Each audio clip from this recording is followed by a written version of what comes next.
성경 말씀은 고린도전서 15장 50절에서 58절 말씀입니다.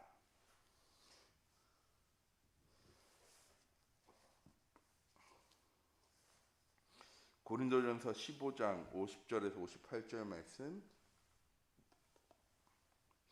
저희 한 목소리로 합독하도록 하겠습니다.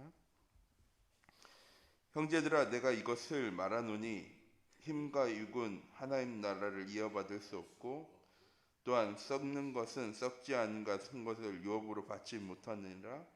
보라, 내가 너에게 비밀을 말하노니 우리가 다 잠잘 것이 아니요 마지막 나팔의 순식간에 호련히 다 변화되리니 나팔 소리가 나매 죽은 자들이 썩지 아니할 것으로 다시 살아나고 우리도 변화되리라. 이 썩을 것이 반드시 썩지 아니할 것을 입겠고 이 죽을 것이 죽지 아니함을 입으리로다.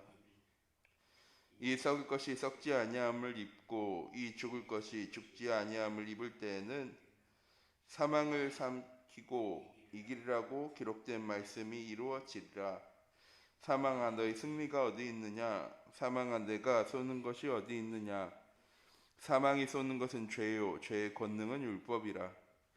우리 주 예수 그리스도로 말미암아 우리에게 승리를 주신 하나님께 감사하노니 그러므로 내 사랑하는 형제들아, 견실하며 흔들리지 말고 항상 주의 일에 더욱 힘쓰는 자들이 되라. 이는 너희 수고가 주 안에서 헛되지 않은 줄 알미라. 아멘. 할렐루야. 이번 주 부활 주간으로 우리에게 주신 귀중한 언약의 말씀을 붙잡고 현장에서 부활 신랑의 증인의 삶을 살아가는 우리 참빛교회 모든 성도님들이 되어주기 원합니다. 요새 목사님께서는 늘 예배 시간마다 함께 인사하죠. 237 전도를 위한 응답 24에 주역되어지는 우리 참빛교회 모든 성도님들이 되어지기 원합니다. 이번 주 부활주일은 우리 주 예수 그리스도께서 사망 권세를 이기시고 승리하시고 사단의 머리를 박살내시고 무덤에서 부활하신 날을 기념하는 주일입니다. 이 세상에 죽음을 이기고 부활한 사람은 아무도 없습니다. 죽었다 살아난 사람은 성경 속에 기록되어져 있죠. 나사로, 아야로의 딸, 여제자 다비다, 다 하나님의 절대 권능으로 부활한 것입니다. 그런데 자기가 스스로 죽음에서 부활한 사람은 말씀하신 그대로 부활하신 분은요, 예수 그리스도밖에 없습니다. 의학으로 과학이 아무리 발전해도 우리의 인생의 삶을 조금 늘려놨을 뿐이지 죽었다 살아난 사람은요 아무도 없죠. 그래서 사람들은요 예수 그리스도의 부활을요 믿으려고 하지 않습니다. 2000년 전에 일어났던 일이니까요. 왜냐하면 사람들은 자기가 가진 지식, 경험, 범주를 벗어나면요 믿지를 못합니다. 내가 아는 것, 내가 들은 것, 내가 경험한 것. 그런데 기독교는요 예수 그리스도의 부활뿐만 아니고 그리스도께서 재림하신 그날에 우리도 부활한다고 믿고 증거하는 사람입니다. 그래서 오늘 전할 말씀이, 이번 한 주간 우리에게 주신 말씀이 모든 성도들이 믿어야 할 부활이라는 말씀을 주신 것입니다. 에베소서 2장 8절, 너희는 그 은혜에 의하여 믿음으로 말미암아 구원을 받았으니 이것은 너희에게서 난 것이 아니요 하나님의 선물이라는 말씀. 또한 요한복음 5장 29절, 선한 일을 하는 자는 생명의 부활로, 악한 일을 행하는 자는 심판의 부활로 나오리라 라는 말씀을 믿는 은혜 가운데 나아간 우리 참빛교회 모든 성도님들 되시기 바랍니다. 모든 성도들이 믿어야 할 부활은 무엇입니까? 우리의 몸이 새로운 몸으로 변화되어지는 것입니다. 변신하는 게 아니죠.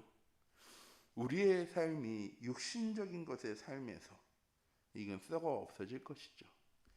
영적인 삶으로 변화되어지는 것입니다. 심판받고 정죄받을 수 없는 우리의 영적인 상태가 하나님의 보호와 사랑과 인도받을 수 있는 신분으로 변화되어진 것입니다. 육신적인 것을 위해서, 나를 위해서, 성공을 위해서, 물질을 위해서 살아가던 우리의 인생이 237 전도를 위해서, 세계복음화를 위해서, 오천 종족을 위한 삶으로 인생의 방향이요 변화되어지는 것입니다. 또한 부활은 과학이나 철학이 아닌 성경이 약속하신 신비입니다. 세상 모든 것은요, 과학도 그렇죠, 철학도 그렇죠, 문제를 해결하기 위해 존재하는 학문입니다. 그런데 복음은, 말씀은 인간을 구원하기 위한 것이죠. 지금 찾아온 문제와 어려움을 해결하기 위해서 하나님 우리를, 예수 그리스도를 보내신 것이 아니라 우리를 구원하시기 위해서 자기 독생자 예수 그리스도를 이 땅에 보내셨습니다. 그래서 성경은요, 주님께서 재림하시는 날 모든 성도들이 부활한다고 기록하고 있습니다. 또한 부활한 모든 성도들이요 공중에서 주님을 영접하고 영원히 함께할 것이라고 이야기합니다. 만일 이런 부활이 없다면 우리의 믿음은 헛된 것이죠. 이루어지지도 않을 허황된 것을 믿는 믿음처럼 보여집니다. 네, 우리 참빛교회 모든 성도님들, 왜 예수님께서 십자가에 못 박혀 죽으시고 부활하심이 성경 말씀에 기록되어져 있을까요? 하나님의 능력으로 충분히 가능한 일인데 하나님 기억되게 하시는 겁니다. 2000년 전에 있었던 것이 아니라 예수 그리스도께서 부활하신 그 사건이요, 지금 우리의 삶 속에 가장 중요한 인생의 삶이 되어줘야 합니다. 왜? 다른 것으로는 절대 구원받을 수 없고, 부활 아니고서는 절대 하나님과 함께할 수 없고, 이 복음 아니고서는 절대 하나님을 만나고 하나님께 나아가지 못하기 때문입니다. 세상의 학문은 지금의 우리의 삶의 문제를 해결하는 것처럼, 우리의 삶을 윤택하게 하는 것처럼 보여지지만 우리의 미래를, 우리의 삶을 구원해 주지는 못합니다. 부활은 구원받은 성도들이 알고 누릴 수 있는 특권입니다. 하나님 세상 이처럼 사랑하사 독생자를 주셨으니, 옛날 성경에는요, 누구든지 그를 믿는 자마다 멸망하지 않고 영생 얻게 하시겠다라고 기록되어져 있습니다. 한 번 한 청년이 저에게 이렇게 질문했습니다. 목사님, 예정이란 것이 있으면 우리가 굳이 하나님 잘 믿으려고 노력할 이유도, 전도할 이유도 없지 않습니까? 라고 질문했습니다. 그렇죠. 하나님을 믿을 사람이 이미 다 정해져 있으면 우리가 굳이 전도하지 않아도. 하나님이 정해놓은 것은 무엇입니까? 누구든지 이 하나님 믿기만 하면 멸망하지 않고 영생 얻게 하시겠다라고 말씀하셨습니다. 그런데 아무나 하나님을 믿을 수는 없습니다. 수많은 사람들을 만나고 복음을 전하지만 대부분의 사람들은 눈에 보이지 않는다는 이유로, 세상의 것이 더 중요하다는 이유로요, 예수 그리스도를, 하나님을 믿고 영접하지 않습니다.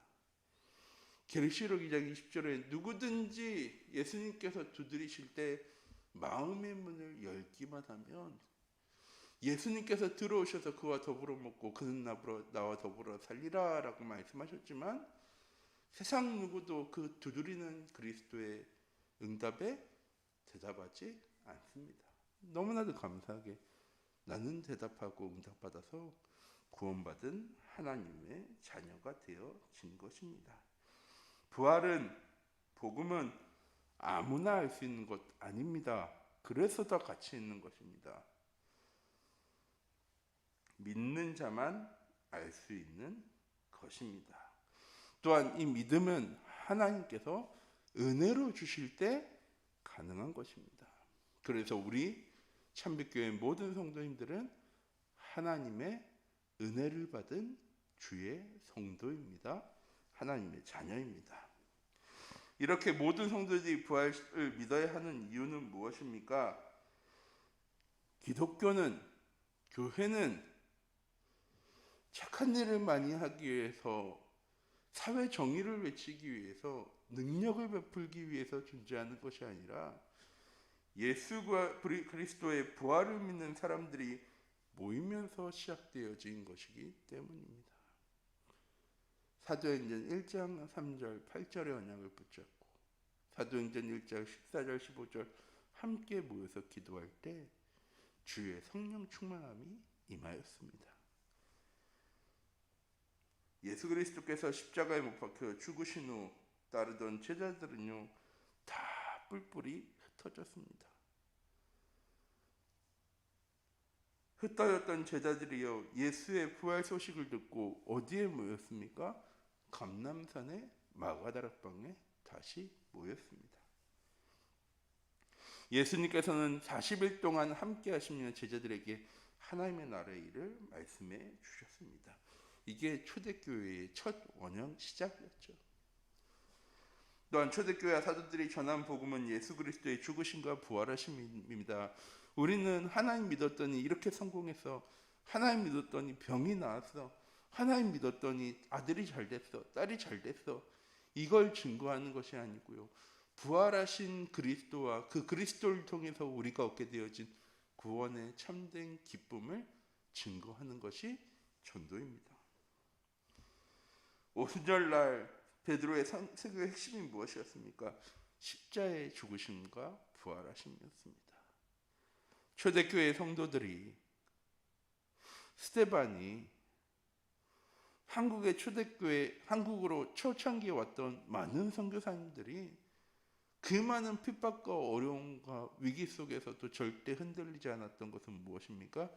예수 그리스도의 부활과 구원하심, 그로 말미암아 내가 얻게 되어진 참된 생명이 있었기 때문에 가능한 것이었습니다. 우리는 예수 그리스도의 죽으심과 부활하심을 증거할 수 있는 하나님의 신분과 특권을 가진 하나님의 자녀입니다. 세상 사람들이 절대 알지 못하는 것을 증거할 수 있는 사람. 성도들의 최고의 소망은요 부활이고, 부활이 없는 신앙은요 헛된 것입니다. 우리가 죽고 나서 무엇 해야지, 그게 뭐가 중요합니까? 지금 잘 사는 것이 중요하지, 지금 문제가, 어려움이 해결되어지는 것이 중요하지. 아니요, 뒤에도 나와 있지만 우리의 인생은요 순례자의 인생입니다. 나그네 인생이에요. 우리의 평생을 놓고 봤을 때는요 우리의 육신적인 삶은요 굉장히 잠깐입니다. 왜? 우리는 죽고 나서 하나님과 영원한 삶을 함께 살아가야 하기 때문입니다. 그리고 말씀하십니다. 부활을 믿는 자, 그리스도를 믿는 자 심판받지 않는다. 사망에서 생명으로 옮겨진다. 우린 이미요 심판받을 이유가 없는 하나님의 자녀가 되어졌습니다. 그리스도의 십자가의 죽으심으로 말미암아 그분이 부활하셔서 지금도 우리와 함께 하시는, 창세기 3장에 하나님 떠나버렸던 인간, 하나님과 다시 함께 할 수 없던 인간, 창세기 11장에 그 하나님께로 나아가고자, 그 하나님께 가까이 다가오고자 노력했던 인간의 노력 아무 소용없습니다. 그건 종교죠. 인간이 하나님을 찾으려고 하는 것. 예수 그리스도의 죽으심과 부활하심으로 하나님이 우리를 찾아오셨습니다. 함께 하시기 위해서. 우리는 이 복음을 믿고 이번 한 주간도 나를 찾아오셔서 나와 함께하기 원하시는 그 그리스도의 부활과 그 복음을 누릴 수 있는, 증거할 수 있는 귀중한 은혜의 한 주간이 되어지기 원합니다. 모든 성도들이 부활신앙을 갖게 되어지면 죽음에 대한 두려움이 사라집니다. 왜? 나그네 인생이니까요. 지금 우리의 삶은 나는 순례자일 뿐입니다. 하나님께서 내게 맡겨주신 모든 사역이 감당되어졌을 때 스데반처럼, 바울처럼, 베드로처럼 복음을 위해 살아가는 삶을 살게 되어지는 것입니다. 성도들이 그리스도의 재림을 기다리며 복음을 증거하고 삶의 현장 속에서 전도가 되고 교회에서 제자가 세워지게 되어집니다. 저는 우리 참빛교회 모든 성도님들이 예수 그리스도의 부활 신앙을 믿는 믿음 안에 거하는 모든 성도님들 되어지기 원합니다. 지식을 가지고 과학을 가지고 철학을 가지고 의학을 가지고 우리 인생의 문제를 해결할 수는 있지만 구원받을 수는 없습니다. 우리에게 참된 구원 주신 이 예수 그리스도의 죽으심과 부활하심을 이번 한 주간 저희 성찬 예식제 앞에 강단이 있었죠. 나를 기념하라. 그리고 제가 인사 때는 말씀드렸습니다. 부활을 나의 삶 속에 기억하는 우리 참빛교회 모든 성도인들이 되어지기 원합니다. 기도하도록 하겠습니다. 사랑의 하나님, 시간 기도합니다. 우리에게 주신 귀중한 언약 붙잡고 이번 한 주간도 우리의 삶이 복음 누리는 삶으로 전도자의 삶의 응답 가운데로 나아갈 수 있도록 주의 성령으로 함께 하시고 인도하여 주시옵시고, 나의 삶 속에 부활하신 그리스도, 지금도 우리와 함께 하시는 그 그리스도의 참된 복음을 기념하고 기억할 수 있는, 누려나갈 수 있는 우리 참빛교회 모든 성도님들 되어질 수 있도록 주의 성령으로 함께 하시고 인도하여 주시옵소서. 살아계신 주 예수 그리스도의 이름으로 기도드립니다.